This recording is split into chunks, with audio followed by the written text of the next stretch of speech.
I'm going to give everybody just a couple more minutes to join, and then we'll get started.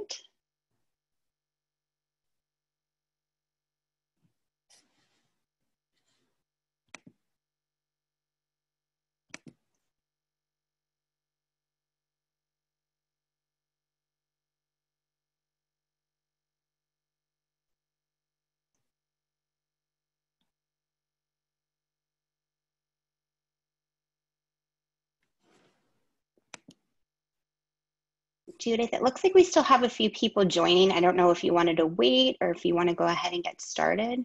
We can go ahead and wait another minute. Okay. Okay, Kimberly.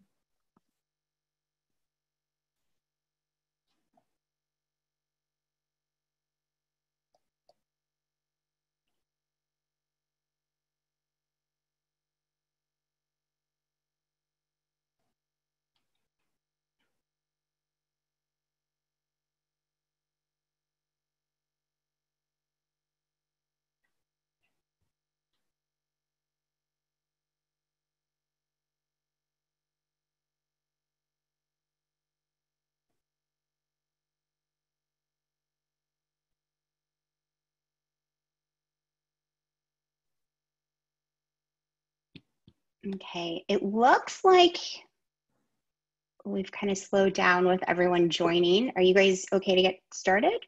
Yeah, let's go ahead. All right. Good afternoon, everyone. My name is Kimberly Dick, and I'm the Executive Director for Autism Speaks for our Georgia chapter. I want to thank you all for being here for our COVID-19 advocacy information for Georgia. Before we get started, I just had a couple of slides. I'm not going to read our mission statement to you verbatim, but Autism Speaks is dedicating to promoting solutions across the spectrum and throughout the lifespan.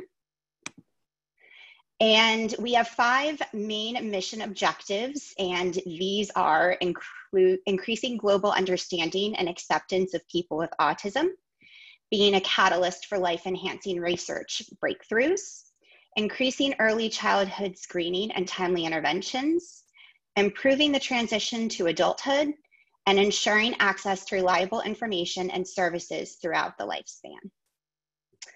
I now want to turn it over to Judith Ursitti, our State Director of Government Affairs. All right, thank you, Kimberly, and thank you, Georgia Friends, for joining us today. We have a lot to share, and I know this is a challenging time for many of you who are on the spectrum, have loved ones on or friends that are on the spectrum, and we just want to share what we're working on from an advocacy perspective, and also share information about supports and services that are available through Autism Speaks during this time.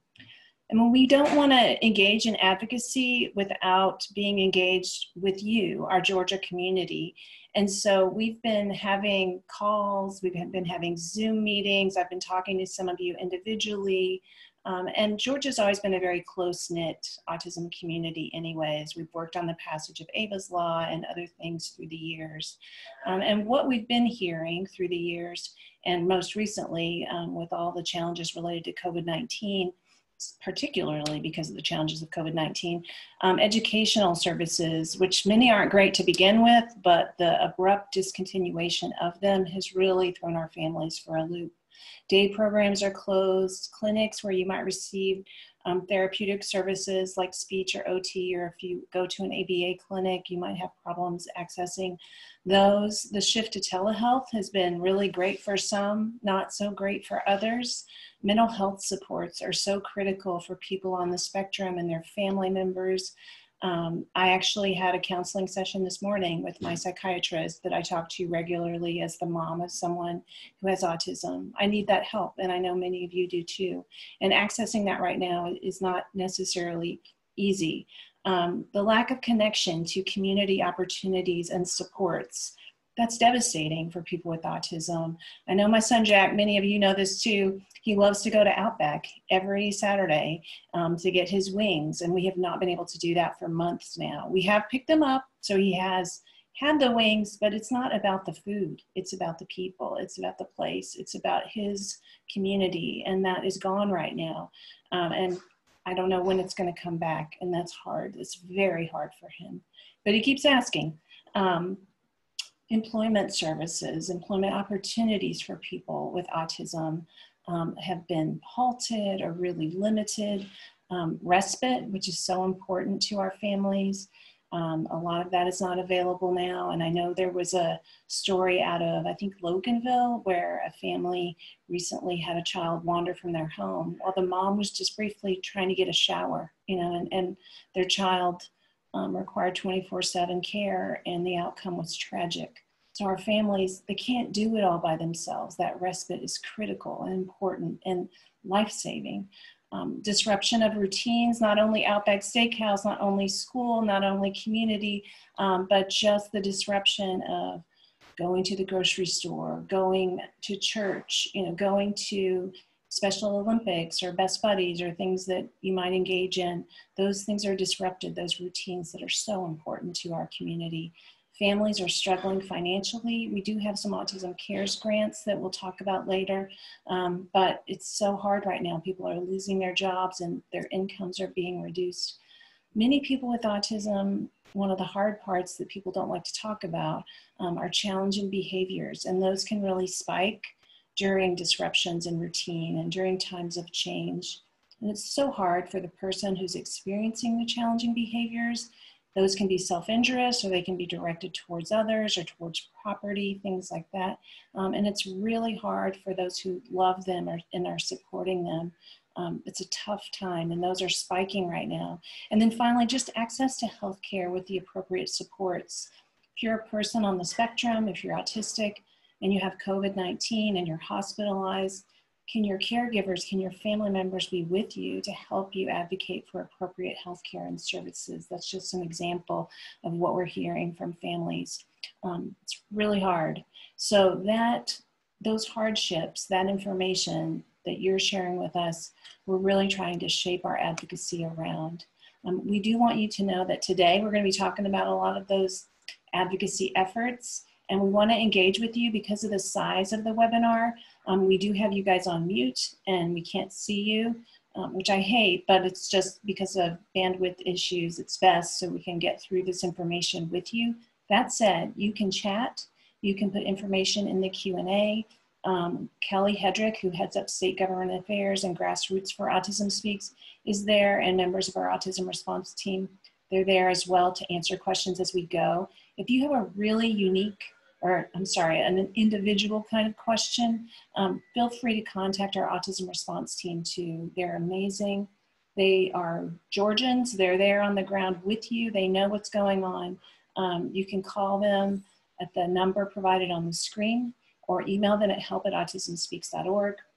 We also have a line that's for Spanish speakers. So we want to make sure you all are aware of that option and that you reach out for those resources. We want to be here for you. And also just note that you don't have to be scribbling all this down. We're going to provide this webinar to you. We're going to send you a copy of the webinar, and we're recording it too. So if you would rather just watch it again, you can do that too, or share it with others. All right, so we already heard from Kimberly, who we're so proud of. Kimberly, her amazing team in Georgia, all the work they do on the ground with the community there. Hi, Kimberly, thanks for being with us. Dave Sikowski is going to provide an update for us from Washington, D.C. And then I'm going to co-present with Callie Michael. Many of you know Callie. She's our lobbyist that's right there at the Capitol in Atlanta, and she's been with us for many, many years. And then Colleen Shin is here with us today to talk about community outreach supports and services that are available to you. It's a lot. There's a lot of information in these slides. I hope it's helpful, and we'll be sending it to you afterward as well. So with that, all of that, sorry for all the talking. I'm going to turn it over to Dave, who's going to talk with you about all that's going on in DC right now. So Dave, take it away, sir. Thanks, Judith. It's great to be with you all this afternoon. As Judith mentioned, my name is Dave Sitkowski. I'm Senior Director for Policy and Federal Government Affairs at Autism Speaks, based out of our Washington, D.C. office. And so today I wanted to just go over very broadly what has happened in Washington since the outbreak of the COVID-19 pandemic. and how we've been advocating on both some of the bills that have passed and what we're looking at in terms of addressing issues going forward. As you'll see, there's a lot of information on these slides that I'll be talking about over the next few minutes. And to be honest with you, there's so much detail in all of these bills that I know I'm not going to address every question or every last aspect of all of these bills. But please, if you have any specific questions, put them in the Q&A box, and we'll be happy to I'll try to address them to the best extent possible.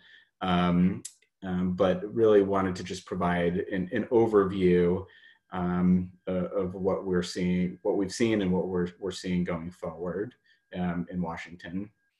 So back in early March, Congress passed the first bill in response to COVID, and that was the Coronavirus Preparedness and Response Supplemental Appropriations Bill, which I know is a mouthful, but essentially this was just providing additional funding to address the public health response, to start ramping that up based on the concerns of what was going to happen and what was already happening in terms of the public health crisis related to COVID. And as you'll see here, we've notated these different bills as COVID-1, COVID-2, COVID-3.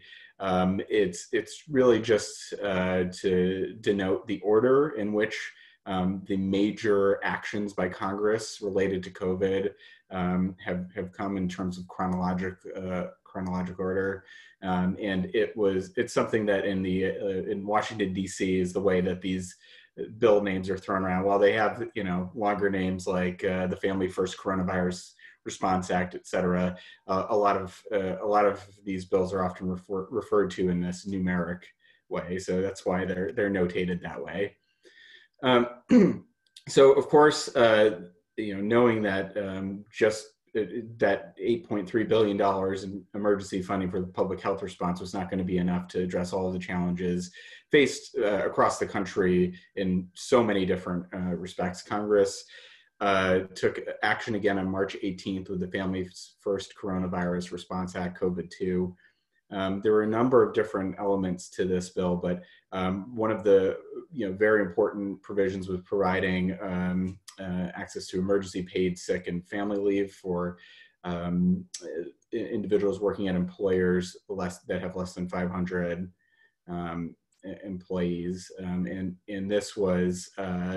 this has a lot of detail to it, and we can share some of the specific guidance that the Department of Labor has put out related to this. But it was, of course, a very important provision for individuals whose child care or school is no longer available, of course, since everything's closed. I'll talk about this in a few minutes, but caregivers of adults with disabilities also are eligible. So it's a lot of, and of course, anybody who's dealing with the health impact of coronavirus. So the law also included several tax credit provisions. It provided for free COVID-19 testing. Of course, there's been challenges with being able to access that, but it did include language around that, expanded food assistance and unemployment benefits, and then a 6.2% increase in Medicaid funding, which was certainly very much needed. Moving ahead to March 27th, the COVID-3 bill passed, the Coronavirus Aid, Relief, and Economic Security Act, or CARES. This is the law that I think all of you have heard about. It was $2 trillion in funding for a whole host of different areas. So, for example, the $1,200 stimulus checks, they're called economic impact payments by the IRS, came out of this law, and of course the $500 per dependent under age 17. were provided through this. Increased unemployment benefits, so the additional $600 per week that was made available that came from this law. Hundreds of billions of dollars to address the public health response, and funding to the state and local governments specifically for addressing COVID-19. The Paycheck Protection Program, which is a forgivable loan program for small businesses and other employers to help them retain employees, keep businesses operating. We'll touch on that a little bit more in just a minute, but it's something that was funded under this law. Billions of dollars for schools. This is inclusive of both higher education and elementary and secondary education. And later on in the presentation, Judith is going to go through the breakdown of how that money is being allocated out to states, and what we are doing at Autism Speaks in terms of our advocacy as to how we think some of those dollars should be spent to help the autism community. And then finally, it extended the Money Follows the Person program through November. And so that was another positive aspect of that law. Judith, we can go to the next slide, please.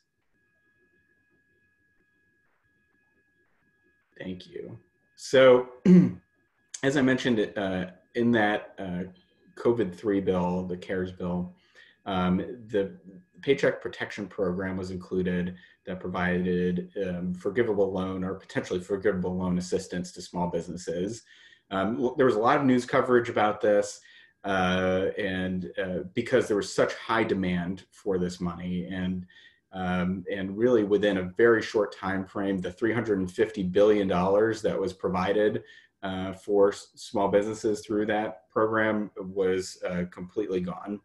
And so there was a lot of desire to replenish those funds so more businesses could gain access to the program. So over the course of several weeks, there was a lot of negotiation and a very narrow bill to just address that replenishing of funds, as well as to provide some additional dollars for hospitals, healthcare providers, and for testing, was provided through the Paycheck Protection Program and Healthcare Enhancement Act. And you'll see there that it's been referred to as COVID 3.5. And the reason for that is because of the narrow nature of the bill. Even with the large $2 trillion bill that passed in late March, there's been a significant amount of discussion about the need to do more, whether it's economic stimulus, whether it's providing money for state and local governments, whether it's public health response, housing issues, the Postal Service is in trouble. There's a whole bunch of different things that need to be addressed. And so again, going back to this, the reason this is called COVID 3.5 is it doesn't encapsulate a lot of those other issues that are being discussed right now that would potentially be included in a very large trillions of dollars size bill. Judith, can you please go to the next one? Thank you. So during the COVID crisis, we've spent a lot of time listening and trying to hear what the concerns of everyone across the autism spectrum and family members, loved ones, et cetera, are experiencing, and to try to gauge our advocacy based off of hearing from those concerns. And, of course, not everything is necessarily included on this list, but there are just some highlights of things that we have been advocating with, directly with leaders in Washington about. And so the first one here, additional funding for home and community-based services. This is to provide an increase in dollars going towards this so we can have the right PPE that we can ensure access, frankly, for a lot of individuals who aren't getting services right now, and a boost of funding could provide that access. Ensuring the continuity of the workforce. This is, very, of course, a difficult time right now in the country, and we want to ensure that there's the level of pay made available for those workers that would ensure continuity of the workforce. And Judith will, again, not to pass the buck too much over to Judith, but she just has a wonderful presentation, and later on she'll be talking about some of this as well in terms of HCBS. Additional funding to meet the educational needs of students with autism, recognizing that distance learning isn't the same thing as the comprehensive type of educational opportunities that our students get at school. We want to ensure that, if there are additional dollars going to schools right now, that they're allocating them in a way that is going to be beneficial for the autism community in whatever way is possible at this time, until students are able to go back in the building. In that said, we think that going forward, in terms of at least what the federal government could do, is ensuring that for the time at which students are able to return to school, that school districts have the funding that they need to provide the services that will address the regression and learning loss that we all know has occurred as a result of this incredible disruption in education. And so we've been talking with our federal allies on this, and they've been fighting for this as well. Protecting the rights of students under the Individuals with Disabilities Education Act, IDEA, and other laws. So back in March, you all may have heard about this or seen stuff on social media about this potential rollback of IDEA protections for students with disabilities. There was some discussion in Washington about this, about whether or not there needed to be kind of waivers of the rights under IDEA in order to account for this this time where everyone's at home and there's this disruption in the normal operation of schools. We really strongly disagreed with the notion that IDEA needed to be waived in any way in order to ensure adequate or to ensure that students are getting at least somewhat adequate education services, or to the best extent possible right now, that there wasn't a need to waive IDEA, and we were very concerned about the long-term ramifications of any waivers as well. So what ended up happening is, in the March 27th law that passed, there was a requirement that the Secretary of Education issue a report indicating whether or not she thought any waivers were necessary of the core protections of IDEA. On April 27th, that report was released, and in that she did not recommend the waiver of any IDEA protection. So in a way, we see this as a positive development, that no waivers were recommended. However, we know that there's so much work to do in this space, and that just because a negative didn't happen doesn't mean that we're not in a place where we need to do a lot more. There's a lot more work that needs to be done, and we're going to keep fighting on this front.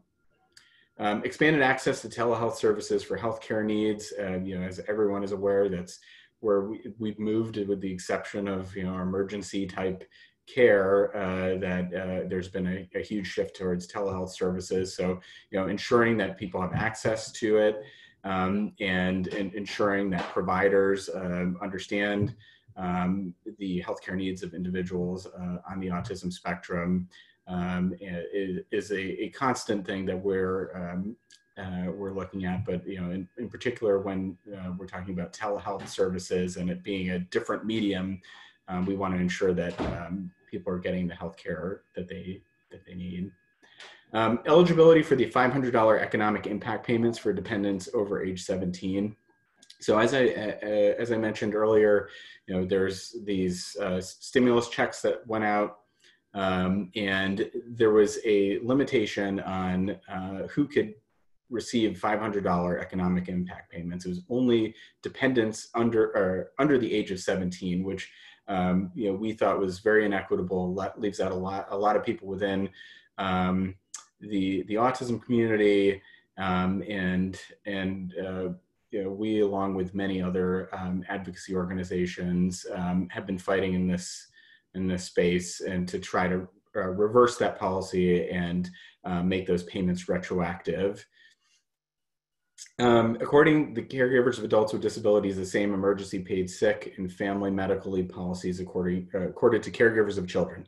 I know it's a mouthful, but the bottom line with this is when the law passed to provide emergency paid sick and family leave, it was not clear whether or not caregivers of adults with disabilities whose usual source of care was no longer available, if they would be eligible for this leave, paid sick and family leave.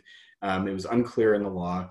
We at Autism Speaks, along with other organizations, wrote into the Department of Labor, and fortunately they've interpreted the law in the right way, in our opinion, that all of those caregivers will be able to access that policy, or those who are eligible, at least under the guidelines that exist for the caregivers of children as well. Preventing discrimination in treatment decisions and care allocation based on disability. This is a huge priority, is something that we applauded the Department of Health and Human Services for issuing guidance that went out to healthcare providers across the country to ensure that this discrimination based on that people aren't that people are receiving care regardless of disability or other status, and so we applauded that. We've also made several statements, one related to ensuring that protective equipment, personal protective equipment, is provided to the caregivers at group home settings, as well as put out a statement just, I think it was last week, if not the week before that, around the issue of ensuring that if an individual with disabilities enters a hospital for any reason, COVID or not, that a caregiver is able to accompany them during that visit. So we have been fortunate to work with great champions in Congress. Congressman Chris Smith and Congressman Mike Doyle are the co-chairs of the Congressional Autism Caucus. And they've been at this for a long time. It's been, I think, several decades now that both of them have been engaged with this, and they get it and really work hard on behalf of the community. And so we've been in touch with them, relaying a lot of the same concerns articulated here. And they've in turn sent multiple letters to congressional leadership advocating for many of these priorities to be addressed in any future COVID-related legislation. Go to the next slide, please.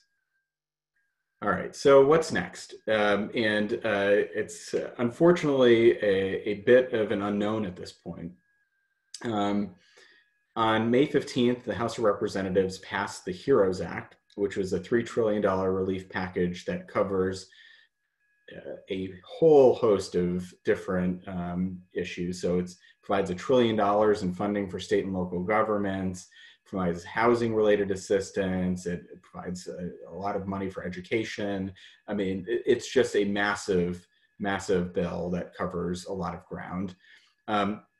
And there were a number of priorities of ours that were included in the HEROES Act. So there's a substantial increase in funding for home and community-based services that's included in there.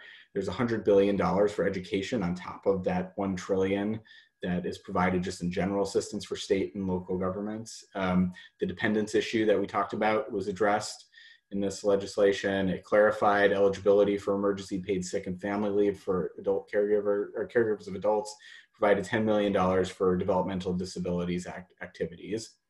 The one caveat I want to put on all of this is that this bill that was passed by the House was really the opening salvo in the negotiations that are occurring right now between the House and Senate and frankly with the White House as well. It's not the final word on whatever will ultimately potentially pass in the Senate. And Senator Majority Leader McConnell has indicated that he's not going to take up the HEROES Act as it is. And so there's going to have to be a lot of negotiation around all of these different, all of the different priorities that were both included there and that that members of the Senate have as well. And so really at this point, the path is unclear. If there is a moment where leaders come together and hash out a deal, they could pass something quickly.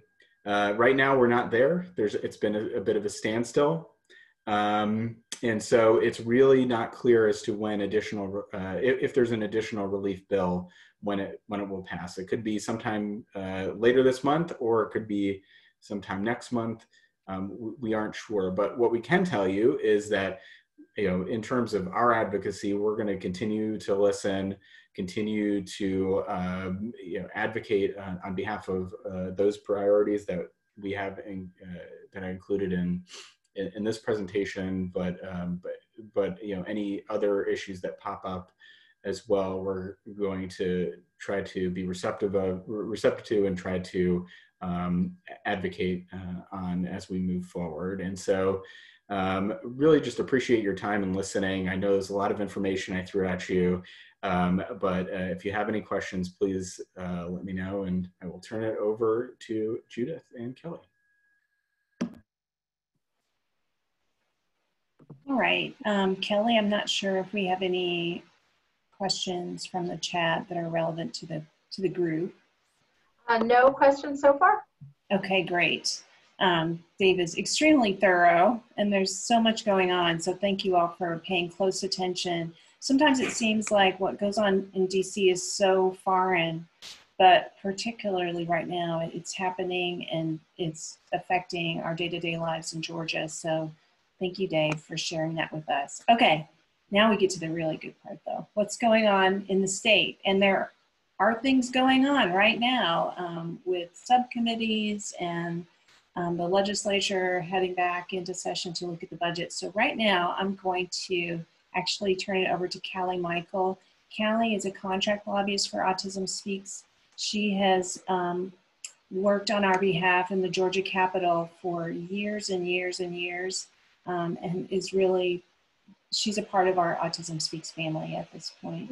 So Callie, if you could just share with us what's going on in Atlanta, what conversations are occurring, and what we can be doing right now. Sure. Thank you, Judith. So back in March, on the March 13th, when everything started kind of closing because of COVID-19, the legislature adjourned for safety reasons. They adjourned with 10 legislative days. So that means they will be able to come back, and they've recently announced they'll be coming back June 15th to, well, number one, the priority is passing the budget. That is the one constitutionally required thing they're supposed to do before June 30th. And it's yet to be seen as to what other legislation, if any, will be discussed. Leadership's been meeting, kind of setting priorities. Most want to just pass the budget and make it quick and simple and get out of here. But the impact that COVID-19 has had on our budget has been tremendous. So as you can see, initially agencies were given directions by the governor to cut their budgets by 14%. We got some good news on Friday that the new revenue numbers showed that now is going to be revised to 11%. So currently, the Senate Appropriations Committees are meeting, reviewing agency budget cuts. In addition, they're working with the House just in preparation for going back into session next Monday. Some of the cuts, though, especially in the Department of Behavioral Health and Developmental Disabilities department, are really, devastating. So, we've put together an action alert that outlines those cuts. I can give a brief overview. So, essentially, it really it eliminates services for the intensive family support services. It cuts family support, community access, and vocational supports by a lot. And it eliminates funding for the Emory Autism Center, Marcus Autism Center, and the Matthew Reardon Center. So what we were asking for y'all to do is to reach out to your legislators, let them know how you have been impacted with the cut to services or the non-existence of services during this time with COVID-19, and that these cuts would just be, devastating on top of that. So, our focus is on those supports that I just named, as well as some vocational supports and the intensive family support services and the contracts with some of our autism centers. Anyway, so when they go back on Monday, they'll have 10 legislative days. They can parcel that out however they want to. So it could last 2 weeks, it could last 1, and they don't have to stay in the whole time for the 10 days. But yeah, so we put out the action alert. We'll probably put out another one next week just to keep keep their attention and let them know that the community, this is a high priority for the communities. All right. Thank you, Callie. I appreciate that. It's tough times for our families. And I would say we're going to share a slide in a little bit that shows you how to engage, make sure you're getting action alerts from us. You can also follow us on social media, but please do stay in touch. Your stories are so important, and these cuts that have been recommended by the agencies, they're now going to be considered by the legislators. They need to hear your stories. They need to hear from our families. So please just include that information when you send out the action alert, when you execute it yourself. So, and share it with everybody you know. It doesn't have to be someone that's personally affected by autism. It can be friends, neighbors. The more that legislators hear from constituents, the better. And I would encourage you also just to keep your messages positive. Just share your stories. Be realistic about those stories. Share the challenges, but just look to them with the expectation that they can fix this. Positive advocacy really makes a difference. So anyway, thank you, Callie. All right, so in addition to what's happening at the Capitol in the coming weeks specific to the budget, which affects so much of our community, there are other things that we've been grappling with over the last few months, and we've been working with the Georgia autism community on things like healthcare, those home and community-based services like the Now and Comp waiver, and those family support services. And then of course, Babies Can't Wait, special education, what's happening there. Those are all areas of focus that really affect Georgia families.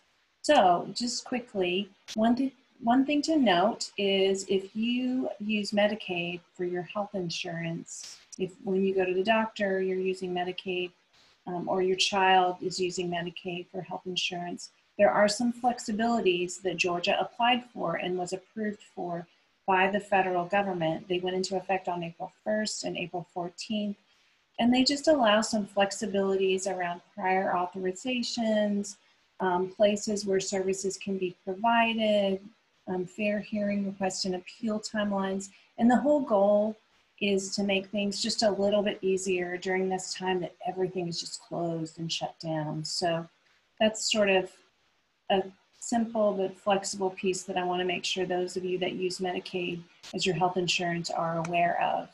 The other thing to know about that we've advocated directly, with the governor or with the Department of Insurance about is telehealth. Federal Medicaid at the beginning of the pandemic came out and really announced that they wanted to make access to telehealth easy for people who utilize Medicaid, whether it's through their health insurance or through those waiver services like now and comp waivers. So the Medicaid piece has kind of been in place. And Governor Kemp also, we reached out to him along with many other advocates, and he signed an executive order on March 23rd around telehealth options and around what private health insurance should be doing. And then moving forward, it's very important to think about the option of telehealth being made permanent, not as a replacement for in-person services, because we know in-person is so critical for many of the services that are needed by our community. But if it's an option that will open the doors for access for some who might benefit from telehealth, we hate to take that option or have it just expire. So that's some ongoing advocacy that we'll be thinking about as we move forward. And what can telehealth be used for? Some of you are probably already trying to use it, maybe successfully, maybe not, depending on what the therapy is, and of course the profile of the person with autism. Our loved ones are all so different. So anyway, but it is being used for things like behavioral health treatments, like applied behavior analysis, those therapeutic services, speech, OT, PT, and then of course psychological and psychiatric care. Those are just some examples of how telehealth is being used during this time.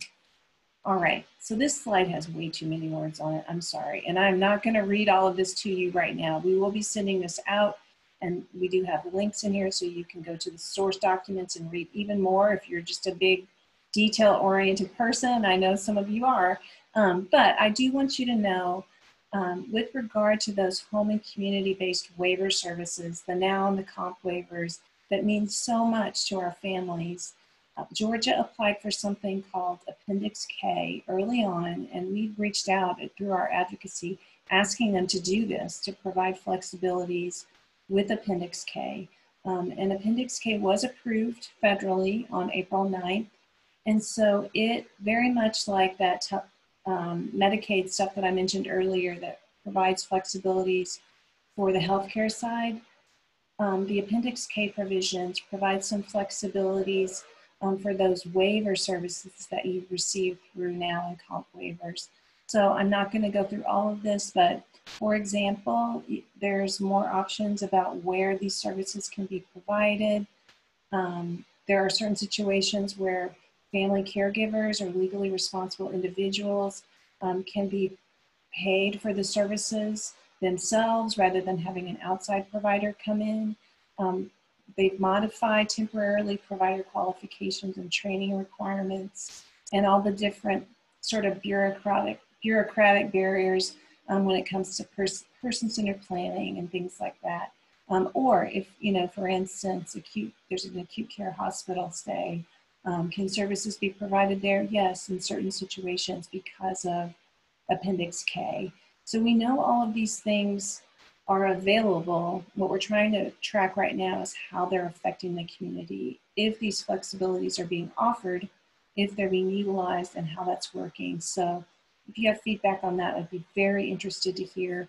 And you can even contact me after this if you need to do a little bit of digging.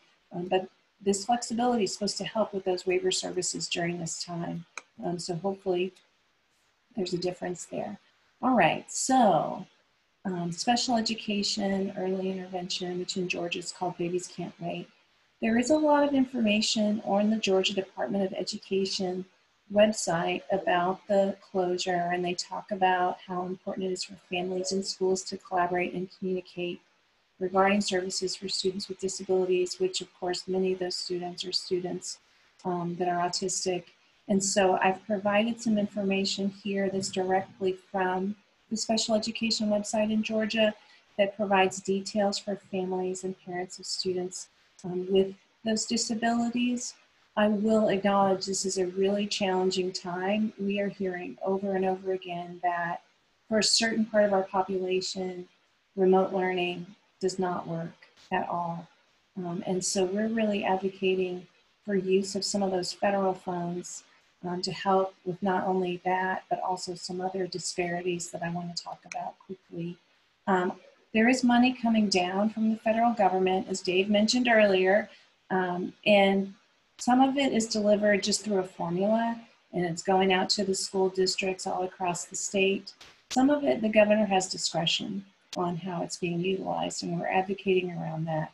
But for the money that's for K through 12, that's going out to the state, this infographic is from the Georgia Department of Education's website, and it talks about how they're using that money, the $400-something million right now, to help during the time of COVID-19 for at-risk student populations, distance remote learning, meals, mental and physical health, supplemental learning, facilities and equipment, professional development, continuity of core staff and services. These are all things that the Georgia Department of Education has identified that they want to focus on investing those funds that have come down from the COVID-3, otherwise known as the CARES Act. But we've got a little bit more information in regard to that to supplement what's on the State Department of Education website. We know, as was said earlier, over $400 million has been allocated for K through 12 programming through a formula to the different school districts. A portion of that can be allocated to special education. There's also post-secondary money as part of CARES 3. And I know there are some programs in Georgia that are provided on the college level that help students that are on the autism spectrum. One of the areas that we're really focusing on is just that discretionary money that Governor Kemp is getting, $106 million. That's supposed to be geared towards educational funding. And so we're trying to provide sort of a blueprint for him to see how he could allocate that money for special education students, particularly those with autism, based on those themes, those challenges that we've heard earlier. So first of all, what about access? If you're a family in rural Georgia and you don't have access to Wi-Fi or the equipment that you need, there's money that could be allocated to correct that disparity. We're very worried about those little ones and babies can't wait. What's happening with them, especially as they age into special education? There's supposed to be a handoff and a transition that's meaningful. What is happening with those families? That time before the age of 5 is absolutely critical. And we can't just pretend like it's not right now because there's a pandemic. We don't get that time back, and we want to try to see if there's a way to make sure that these little ones are getting meaningful early intervention services somehow. For those of you who have students who are not succeeding in remote learning and who are struggling, or maybe you're a parent who's struggling because you have to work or you have other things going on and you cannot be an educator on top of everything else. I heard an analogy the other day and it resonated with me a lot. I'm not necessarily a great educator with my son Jack with remote learning. It's kind of like telling everybody, hey, you have to do your own taxes now. Like for some people, they'd be great, no problem, I can do my own taxes. But for many of us, we'd be like, oh gosh, I can't do my taxes. Like, what am I supposed to do? It's a similar analogy. Like, not all of us are special educators or therapists. We're loving parents, loving providers who want to do the best we can. But many of our students need in-person services. And I hear from a lot of you saying, oh, this is what I'm hearing about ESY or that. And that's relevant, of course, anytime. But I would encourage you to think back before ESY. When did your services stop? They stopped last March, those in-person services.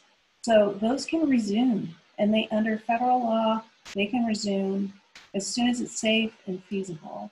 And so if you are so inclined, I encourage you to request those in-person services from your district, even though they might have blanket policies about ESY and other things. It is appropriate for you, if it's needed, to request those in-person services. Of course, safety is critical. There has to be social distancing, appropriate equipment, all those complexities that we have to deal with. But I feel like so many people I'm hearing from are just frozen and they're thinking, oh, about ESY. I want you to think about the services you missed starting in March. You don't have to wait to ask for those. You can ask for those now. And we're actually advocating on the state level and with the different committees that are working on this, saying, hey, we want these in-person services provided not somewhere down the road, but as soon as possible, including the summer. It's so important, if it's safe, if it's appropriate for that individual. Okay, all right, enough about that. Sorry for going on a bit. And then we're also concerned about those in Georgia who are transitioning out of services that they're getting through special education into the adult world. It's a tough transition anytime, but what's happening now?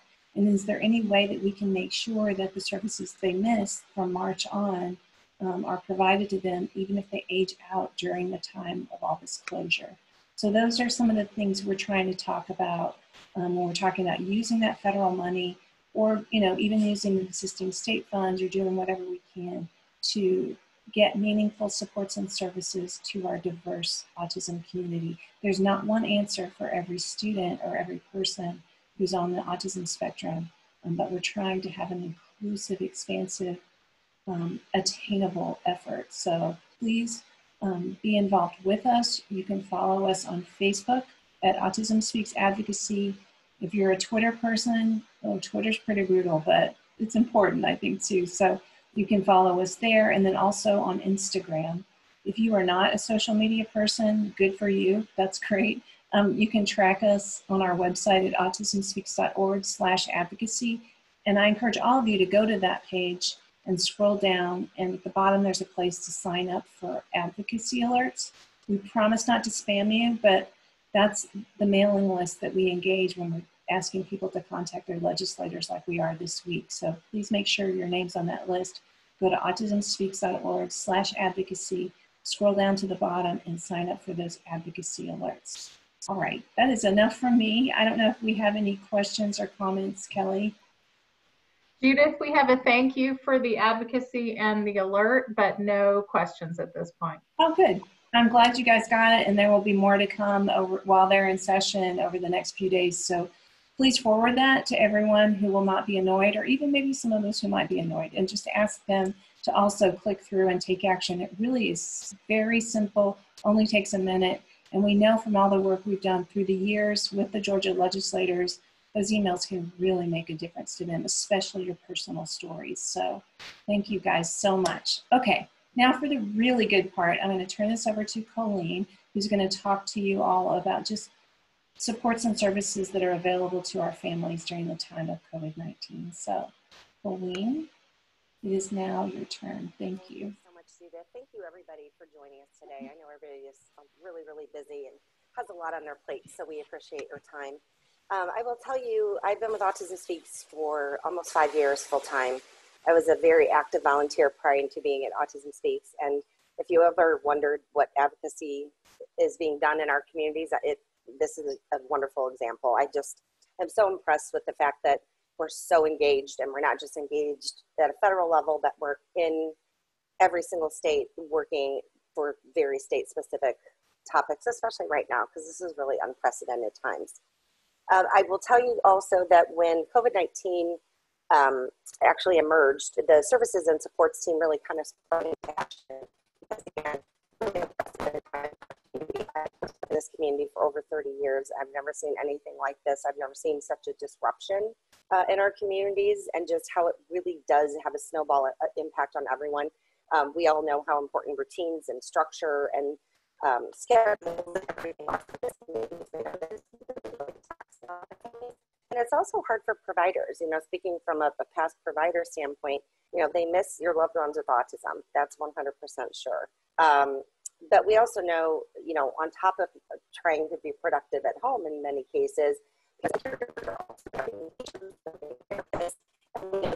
really, really difficult, and it's a challenge for everybody. Another thing that we're hearing pretty frequently is that autistic adults who have been displaced by their employment, who have a lot of challenges with the social, less social opportunities than they've had in the past, and they're just cut off from all their own service streams. So again, really impactful for the entire community. So we really came together and just made a beautiful amount of resources. But I will tell you too, that there's also a lot of other organizations who have created some amazing resources that we also have access to and are requesting people as they develop these to share them with us, because we can't do everything ourselves, and people have just beautiful things out there that we are also accessing. I heard a quote that I actually like to think about, which is, you know, everybody's weathering the same storm, right? Like everybody's boat doesn't look the same. We're not all in the same boat. Everybody's boat looks different, but we're really all weathering the same storm, and everybody's in this together. So even if we can't answer every single question or address every single issue, we will absolutely be there to listen to you and to provide you with whatever resources and support we possibly can. So if you've been to, this is the slide again. I encourage you to contact the Autism team.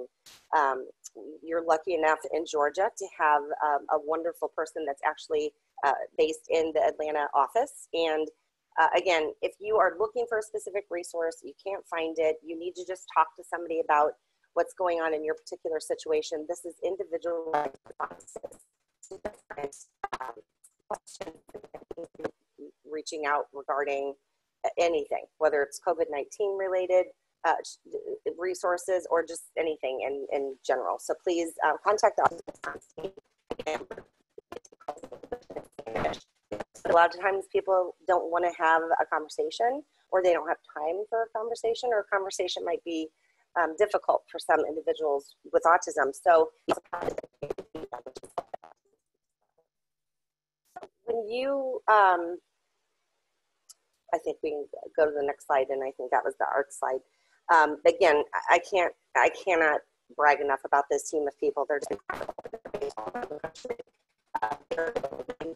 Eastern Standard Time, Monday through Friday, and again in English and Spanish. Just a wonderful group of people. They all have some sort of mission connection, whether it's personal, professional, or both, which makes it even more meaningful to them to support you and your loved ones. So if you go to autismspeaks.org right now, the very first thing you'll see on our landing page is a gold banner at the top of our page, and it actually says, click here for COVID-19 resources.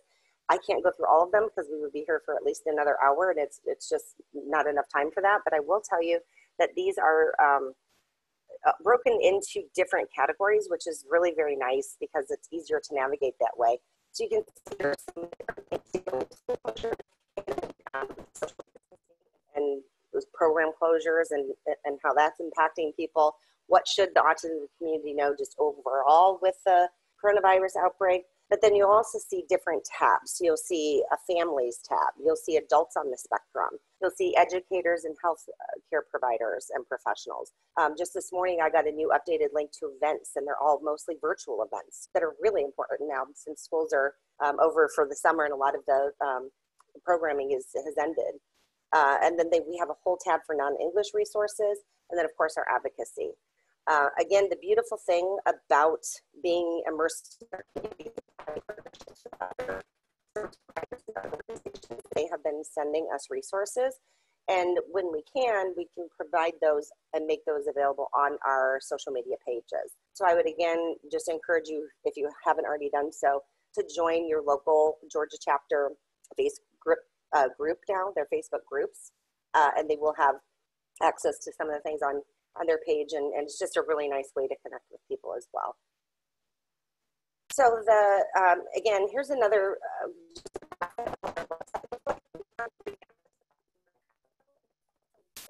organized by topic now.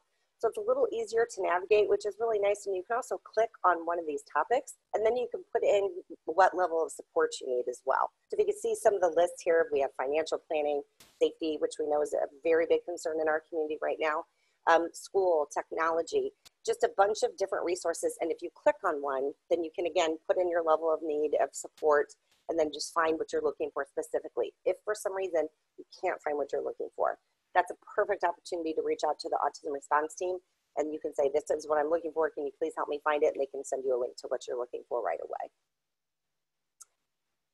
So again, I just want to thank everybody for participating today. I know that you have so much going on, just personally, professionally, and everything else. And I hope you're as impressed as I am with the advocacy team and the work that they do.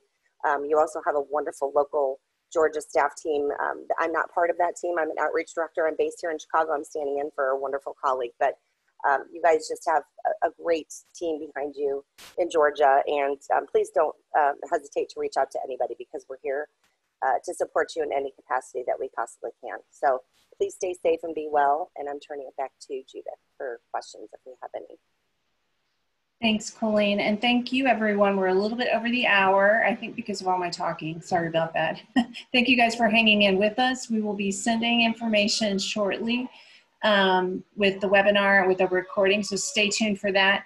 And thank you again for taking time today to engage in advocacy with us.